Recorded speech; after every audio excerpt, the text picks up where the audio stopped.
All right, Lauren, thank you. It is 4:32. This week, the Baltimore City Council is holding hearings on the mayor's $4 billion budget proposal. About $500 million is set aside for the police department. Now, that sparked another protest outside of City Hall calling to defund the police. We've been hearing more talk about that. WMAR 2 News' Megan Knight is live outside police headquarters for us. So, Megan, explain what protesters mean by that term defunding police.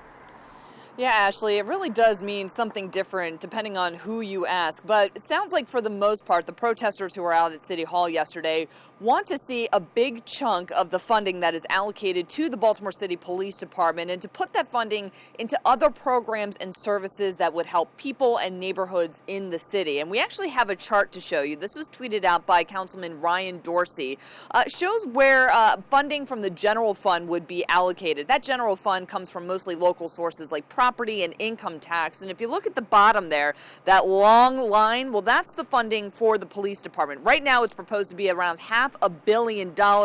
And as you can see, it is a huge chunk of that general fund, much more than all of those other categories like housing and healthcare put together. Now, the People's Power Assembly held a protest outside of City Hall yesterday while the council was holding a virtual hearing on the budget. City Hall is still closed to the public right now because of COVID-19.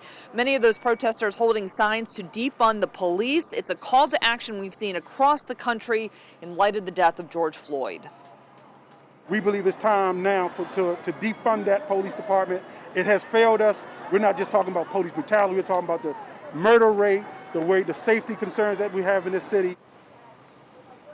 Now, several councilors have pointed out that they do not have the power to reallocate funding within the budget proposal. The only thing that they are able to do is to propose cuts. Now, they are holding virtual hearings all week long, which you can tune into. They have links to go watch those hearings. And the Baltimore City Police will be the last agency to have its hearing this week. That's set for this Friday night from 5:30 until 9 o'clock. And again, you can watch that online. And the deadline, by the way, to have an adopted budget that is signed by the mayor, that's on June 26th.